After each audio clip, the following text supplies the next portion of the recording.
दोस्तों उम्मीद करता हूँ आप सब खैरियत से होंगे। आज की जो हमारी वीडियो है वो है एंजाइम्स के बारे में। आज की इस वीडियो के अंदर मैं आपको एंजाइम्स के बारे में बहुत ही डिटेल में समझाने वाला हूँ और शॉर्ट करके पूरे एंजाइम को कवर कराने वाला हूँ। आज इस वीडियो का टाइटल है one short video of enzymes. तो आप सबको रिक्वेस्ट है कि वीडियो कंप्लीट देखें और मैं आपको ये ईजी करके समझाने वाला हूँ। आइए स्टार्ट करते हैं। सबसे पहले देखते हैं definition. Enzymes are protein that function as a biological catalyst. Enzymes क्या है? एक प्रोटीन है जिसका फंक्शन क्या होता है? बायोलॉजिकल कैटलिस्ट का फंक्शन होता है। अब कैटलिस्ट क्या होता है? Catalyst is a substance that speed up the chemical reaction. Catalyst एक ऐसा सब्सटेंस होता है जो क्या करता है? स्पीड अप करता है रिएक्शंस के अंदर, केमिकल रिएक्शंस के अंदर जो हमारी बॉडी के अंदर भी होते हैं। But it doesn't change by reaction, पर वो खुद चेंज नहीं होता। वो रिएक्शन में तो हेल्प करता है, उसकी स्पीड बढ़ाता है, पर वो खुद चेंज नहीं होता है। तो ये बहुत सिंपल सी शॉर्ट सी डेफिनेशन है एंजाइम्स की। अब हम देखते हैं properties of the enzymes. Enzymes की कौन कौन सी प्रॉपर्टीज होती है? Enzymes are highly specific to their reactions they catalyse. Enzymes के जो है वो हाईली स्पेसिफिक होते हैं रिएक्शन के लिए और कैटालाइज के लिए। दे अल्टर और speed up the rate of the chemical reaction that occur in a cell. इनका जो बेसिकली काम होता है वो क्या करना होता है? स्पीड को चेंज करना, उसकी स्पीड को बढ़ाना और रिएक्शन के अंदर या सेल के अंदर। ठीक है। अब दूसरी पॉइंट देखते हैं क्या है। They remain unchanged after a chemical reaction. जब भी केमिकल रिएक्शन हो जाता है तो ये खुद को चेंज नहीं करते, ये खुद चेंज नहीं होते। ठीक है। फिर क्या है? They affected by temperature. ये टेम्परेचर से अफेक्टेड होते हैं। ठीक है, हम आगे पढ़ेंगे। They are affected by pH. ये पीएच से भी अफेक्टेड होते हैं, ये भी हम आगे पढ़ेंगे। दे कैटालाइज रिवर्सिबल रिएक्शन। ये कैटालाइज करते हैं रिवर्सिबल रिएक्शन को। ये हमने प्रॉपर्टीज पढ़ ली एंजाइम्स की बहुत ही सिंपल करके। आगे देखते हैं क्या है। अब हम देखते हैं डिस्ट्रीब्यूशन। अब एंजाइम की डिस्ट्रीब्यूशन कैसे हमारी बॉडी के अंदर। Enzymes are not randomly distributed by for specifically located inside the cell. Enzymes जो है वो रैंडमली डिस्ट्रीब्यूट नहीं होते, उनके लिए एक स्पेसिफिक लोकेशन होती है। ठीक है, सेल के अंदर। अब उसका कोई एग्जाम्पल भी देखते हैं, वो कौन कौन सा हो सकते हैं। सबसे पहले हमारे पास है डाइजेस्टिव एंजाइम्स। इसकी जो एग्जाम्पल है पेनक्रियाज एंड स्टमक। जो डाइजेस्टिव एंजाइम्स है वो पेनक्रियाज और स्टमक के अंदर होते हैं, तो ये इसकी स्पेसिफिक लोकेशन हो गई। ठीक है। फिर क्या है? ग्लाइकोसोल। इसका क्या है? Oxidation of glucose. ये जो कहाँ प्रेजेंट होते हैं एंजाइम? ये प्रेजेंट होते हैं इसके अंदर ऑक्सीडेशन ऑफ ग्लूकोज में हेल्प कराते हैं। फिर क्या है? माइटोकॉन्ड्रियल, तो इसके अंदर हेल्प करते हैं टीसीए साइकिल के अंदर। तो ये हमने डिस्ट्रीब्यूशन पढ़ ली एंजाइम्स की बहुत ही सिंपल करके। फिर क्या है? Enzymes portions. अब एंजाइम के कौन कौन से पोर्शंस होते हैं? Enzymes are composed of apoenzymes, cofactor, holoenzymes. अब हम इनकी शॉर्ट डेफिनेशन देखते हैं कि है क्या ये। Apo enzymes, protein portion consisting of amino acid chain. वो पोर्शन एंजाइम्स का जो प्रोटीन का बना हो। ठीक है, आप सबको पता है प्रोटीन्स बने होते हैं अमाइनो एसिड की चेन से, तो उनको हम बोलते हैं एपो एंजाइम्स। अब हम देखते हैं कोफैक्टर। कोफैक्टर क्या होता है? Activate enzymes and are not protein part. Activate enzyme जो प्रोटीन के पार्ट नहीं होते उनको हम बोलते हैं कोफैक्टर। एपो एंजाइम्स वो जो प्रोटीन के पोर्शन से बने हो, और कोफैक्टर वो जिनके अंदर प्रोटीन का कोई भी पार्ट ना हो। नंबर थर्ड पे क्या है? होलो एंजाइम्स, जिसको हम बोलते हैं conjugated enzymes. Both cofactor and apoenzyme help to form a conjugated enzymes are called holoenzymes. Holoenzymes क्या होते हैं? कोफैक्टर और एपो एंजाइम दोनों मिलकर एक कंजुगेटेड सिस्टम बनाते हैं, उनको हम बोलते हैं होलो एंजाइम्स। ठीक है, तो हमने एंजाइम्स के पोर्शन भी पढ़ लिए हैं बहुत ही सिंपल करके। आगे देखते हैं क्या है। सबस्ट्रेट एंड एक्टिसाइड, ये क्या होता है एंजाइम्स के अंदर? ये भी बहुत ही इंपॉर्टेंट है, देखते हैं। Enzymes operate by binding to substrate. Enzyme जो ऑपरेट करते हैं बाइंडिंग करके सबस्ट्रेट से। ठीक है। दे कैटालाइज एक्टिव, जो कैटालाइज होगा वो एक्टिव साइट होगा। The portion of the enzyme where the substrate does binding occur. जो सबस्ट्रेट होगा वो बाइंडिंग साइड होगा, और जो कैटालिक साइड होगा उसको हम एक्टिव साइड या एक्टिव पोर्शन बोलते हैं। ये दो साइड्स होंगे, एक एक्टिव साइड एक बाइंडिंग साइड। तो ये आपको याद रखनी है एंजाइम्स के अंदर। ठीक है। और एक्टिव साइड पे क्या होगा और सबस्ट्रेट साइड को हम बाइंडिंग साइड क्यों बोलते हैं, वो हम देखते हैं। अब हम देखते हैं mechanisms of action of enzymes. दोस्तों इससे पढ़ने से पहले मैं आपको बताना चाहता हूँ मैंने और भी अच्छी अपने चैनल के अंदर बहुत सारी वीडियो बनाई हुई है एमसीक्यूज़ के रिलेटेड। तो आप सबसे रिक्वेस्ट है आप वो भी वीडियो देखें और मेरे चैनल को सब्सक्राइब लाजमी करें, तो मुझे मोटिवेशन मिले और मैं अच्छी वीडियो आपके लिए बनाता रहूँ। और आप सबको मैं भी ये भी बताना चाहता हूँ, अगर आपको ये मेरी वीडियो पसंद आ रही है तो कमेंट करके बताएं कि मैं इसी तरह और अच्छी वीडियो बनाता रहूँ। कमेंट करके लाजमी बताएं। अब देखते हैं मैकेनिज्म ऑफ एंजाइम एक्शन। अब इसके लिए हमें दो थ्योरीज पढ़नी पड़ेगी। ठीक है, सबसे पहले है कीलॉग हाइपोथेसिस, फिर है इंड्यूस फिट मॉडल। ये दो चीज़ें हैं, ये हमें आनी चाहिए। सबसे पहले लॉक एंड की हाइपोथेसिस, इसका मतलब क्या है? ताला और चाबी। ठीक है, तो इसका हम देखते हैं इस थ्योरी के अंदर, इस सजेशन हाइपोथेसिस के अंदर क्या था।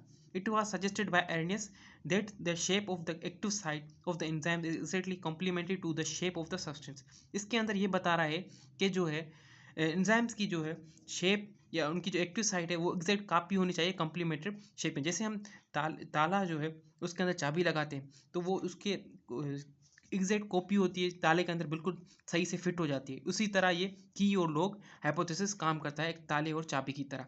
कभी कभी आपने देखा होगा बहुत सारे ताले ऐसे होते हैं उनके अंदर चाबी तो चली जाती है पर उनका जो है वो लॉक नहीं खुलता है। तो इसी तरह ही ताले के खोलने के लिए उसके लिए एक स्पेशल उसकी अपनी ही चाबी का होना लाजमी होना, ठीक है।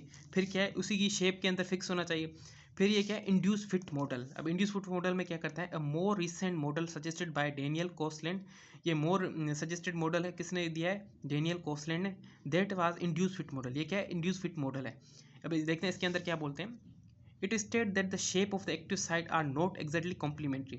इसके अंदर जो है एग्जैक्ट शेप कॉम्प्लीमेंट्री नहीं होनी चाहिए। अब एक्टिव जो की और लॉग थ्योरी के अंदर उसके लिए क्या था कि की जो शेप जो है एग्जैक्टली कॉम्प्लीमेंट्री होनी चाहिए। इसके अंदर क्या लिखा हुआ है, नॉट कॉम्प्लीमेंट्री, ठीक है। तो आपको याद रखना है but are change by according to the substrate molecule. और ये चेंज भी हो सकती है सबस्ट्रेट मॉलिक्यूल के हिसाब से। और जो की लॉग थ्योरी है वो चेंज नहीं होती है, ये फिक्स्ड होती है। ये आपको याद रखना है, ये जो थ्योरी थी फिक्स्ड होती है। इसके लिए कॉम्प्लीमेंट्री सिस्टम एग्जैक्ट कॉपी चाहिए, ठीक है। शेप उस शेप जैसी होनी चाहिए सबस्ट्रेट की, ठीक है। और इसके अंदर एग्जैक्ट शेप भले ना हो, वो उनके अंदर फिट हो जाती है, ठीक है। तो ये दो मॉडल्स हैं, एक लॉक एंड की हाइपोथेसिस, एक है इंड्यूस फिट मॉडल। तो उम्मीद करता हूँ कोई अच्छे से समझ में आ गए होंगे, छोट करके मैंने बताए हैं इसके अंदर। आगे देखते हैं हम क्या है। अब है factor affecting enzymes activity. Factor affecting enzyme activity कौन कौन से होते हैं। सबसे पहले है सबस्ट्रेट कंसंट्रेशन। सबस्ट्रेट कंसंट्रेशन के अंदर देखते हैं क्या है, as the substrate concentration increases the rate increase because the more substrate molecule can collide with enzymes molecule, so more reaction will takes place. इसके अंदर ये बता रहा है कि अगर हम सबस्ट्रेट की कंसंट्रेशन बढ़ाते हैं तो क्या होगा, जो मॉलिक्यूल है वो भी जो रेट होगा वो भी इंक्रीज होगा। और इंक्रीज क्यों होता है, क्योंकि मॉलिक्यूल जो होते हैं वो आपस में कोलाइड करते हैं और एंजाइम मॉलिक्यूल, ठीक है। और उसकी वजह से जो रिएक्शन है वो बहुत ज़्यादा तेज़ी से होता है। अब हम ग्राफ में देख सकते हैं, ये रेट है 1 2 3 4, ये रेट लिखा हुआ है, ये सबस्ट्रेट कॉम्प्लेक्स है, ठीक है। जैसे हमने यह 1 था, यहाँ क्या होगा 10 हो गया। जैसे ये रेट बढ़ रहा है, जैसे एंजाइम का सबस्ट्रेट की कंसनट्रेशन भी बढ़ रही है, तो ये इक्वली बढ़ रहे हैं आपस में। तो इस सबस्ट्रेट कंसनट्रेशन में बताने का मकसद ये है कि जब हम सबस्ट्रेट की कंसनट्रेशन बढ़ाएंगे तो रेट भी इंक्रीज होगा, ठीक है। और मॉलिक्यूल ज़्यादा कोलाइड करेंगे तो उस वजह से जो रिएक्शन है वो ज़्यादा टेक्स प्लेस होगा। तो ये सिंपल सा मैंने आपको समझा दिया सबस्ट्रेट कंसनट्रेशन। अब देखते हैं एंजाइम्स कंसनट्रेशन क्या है। इसके अंदर क्या है, as the enzyme concentration increase, अगर एंजाइम्स की हम कंसनट्रेशन इंक्रीज करते हैं, the rate of reaction increase linearly. इसके अंदर क्या होगा, जो रेट होगा एंजाइम्स का वो भी लीनियरली इंक्रीज होगा, ठीक है। At a very high enzyme concentration the substrate concentration में बी रेट लिमिटिंग। अगर हम एंजाइम की कंसनट्रेशन बहुत ही ज़्यादा कर दें तो सबस्ट्रेट की कंसनट्रेशन क्या हो जाएगी, रेट लिमिटिंग हो जाएगी। मतलब यहाँ तक आकर आगे स्टॉप लीनियरली हो जाएगी, रेट लिमिटिंग हो जाएगी। तो ये हमने पढ़ लिया एंजाइम्स कंसनट्रेशन के बारे में, बहुत सिंपल करके। अब हम बात करते हैं पीएच की। Enzymes have an optimum pH at a which work the fastest। Enzyme का एक ऑप्टिमम पीएच होता है जिसके ऊपर वो बहुत ही ज़्यादा तेज़ी से काम करता है या बहुत अच्छे तरीके से काम करता है। फिर क्या है, for most of enzyme this pH is about pH is 7 to 8। Most सारे एंजाइम्स की पीएच जो होती है वो 7 से लेकर 8 तक होती है। But few enzymes can work at a extreme pH. पर कुछ एंजाइम्स ऐसे होते हैं जो एक्सट्रीम पीएच के ऊपर भी काम करते हैं, such as a protease enzymes in animal stomach. जैसे कि प्रोटीज एंजाइम जो एनिमल के स्टमक के अंदर होता है, विच है ऑप्टिमम पीएच इज 1, जिसकी ऑप्टिमम पीएच होती है 1। ये मैंने आपको एग्जांपल के साथ समझा लिया पीएच को। आगे देखते हैं क्या है। अब हम बात करते हैं temperature of enzymes. Temperature of enzymes के अंदर क्या है, the optimum temperature for most of the enzymes is about 37 degree. जो ऑप्टिमम पीएच होता है मोस्ट ऑफ एंजाइम का वो कितना होता है, 37 डिग्री होता है, which is a normal body temperature, जो नॉर्मल बॉडी टेम्परेचर होता है। Many enzyme loss at the lower end higher temperature. बहुत सारे एंजाइम्स क्या होते हैं, वो अपना फंक्शन लॉस कर देते हैं हायर या लोअर टेम्परेचर पे। At high temperature enzymes shape denature and destroy.